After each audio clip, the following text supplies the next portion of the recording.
रविंद्र सिंह भाटी के साथ आखिर वो कौन सा सिस्टम है जहां भी जाते हैं तो हजारों की भीड़ उमड़ जाती है।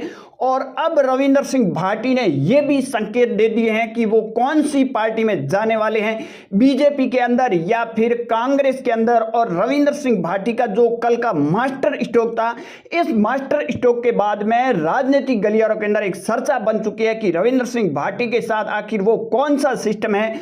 जो रविंद्र सिंह भाटी जाते हैं वहां हजारों की भीड़ उमड़ जाती है, बड़े बड़े दिग्गज नेताओं के लिए भीड़ जुटाना मुश्किल हो जाता है। वहां रविंद्र सिंह भाटी कुछ ही मिनटों के अंदर, कह दीजिए कुछ ही घंटों के अंदर है वो हजारों की भीड़ इकट्ठी कर देते हैं, वाहनों की लंबी कतारें लग जाती है। और रविंद्र सिंह भाटी ने कल जो ये मास्टर स्ट्रोक खेला है सीकर से डीडवाना तक, और इसके बाद में रविंद्र सिंह भाटी ने साफ साफ संकेत है वो दे दिए गए हैं कि पंचायती राज चुनाव में क्या होने वाला है। और पंचायती राज चुनाव से पहले रविंद्र सिंह भाटी बीजेपी में जाएंगे या फिर कांग्रेस में, इसके भी संकेत स्पष्ट मिलते हुए नजर आए।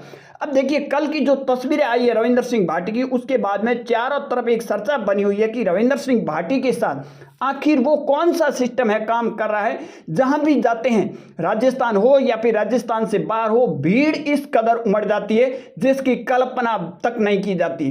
परंतु रविंद्र सिंह भाटी ने ये भीड़ किस कदर उमड़ती है इसका भी बताएंगे। परंतु रविंद्र सिंह भाटी अब कौन सी पार्टी में जाएंगे, बीजेपी या फिर कांग्रेस पार्टी के अंदर, पंचायती राज चुनाव से पहले एक बार फिर ये मैसेज देना और सरगर्मियां एक तेज होना, ये राजनीतिक गलियारों के अंदर कहीं कहीं चर्चा का विषय बना है। रविंद्र सिंह भाटी सीकर से निकलते हैं सुबह सुबह, उसके बाद में जब वो डीडवाना पहुंचते हैं तो बीच में रास्ते में हर जगह हजारों की तादाद में फूलों की बारिश करते हुए आपको लोग नजर आए। परंतु कुदरत ने भी कई जगह है वो बारिश है वो कर दी, उससे भी रविंद्र सिंह भाटी का स्वागत किया गया।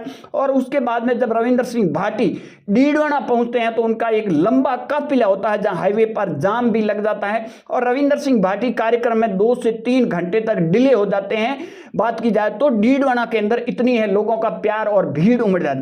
परंतु जैसे ही रविंद्र सिंह भाटी की कार्यक्रम में अंदर एंट्री होती है तो वहां राजस्थान की उप मुख्यमंत्री दिया कुमारी भाषण दे रही थी और दिया कुमारी को भाषण रोककर रविंद्र सिंह भाटी की प्रशंसा करने पर भी कहीं कहीं मजबूर कर दिया। ये नेता की जो पीछे जनता की जो ताकत होती है उससे आप अंदाजा लगा सकते हो कि जनता की कितनी बड़ी ताकत होती है। और रविंद्र सिंह भाटी ने सीकर से डीडवाना तक उन नेता को भी कहीं कहीं एक मैसेज करने की कोशिश की है, क्यों आए दिन जिस तरह रविंद्र सिंह भाटी के ऊपर बयान करे।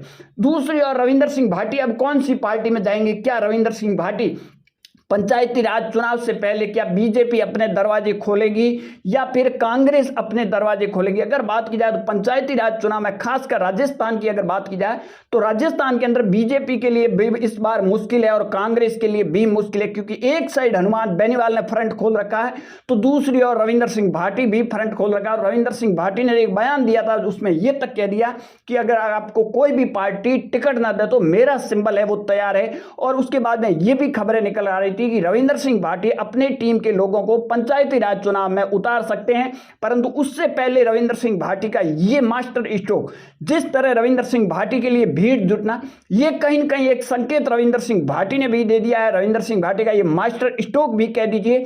अब रविंद्र सिंह भाटी बीजेपी में जाए, उसमें कहीं न कहीं बीजेपी के विधायक भी इस बात से खुश नजर आते हुए नजर आ रहे हैं। परंतु अब रविंद्र सिंह भाटी का झुकाव बीजेपी की तरफ आपको जरूर एक बार नजर आ रहा है। आपकी क्या राय है कमेंट सेक्शन जरूर देना। ज्यादा जानकारी के लिए हमारे यूट्यूब चैनल और फेसबुक पेज को जरूर फॉलो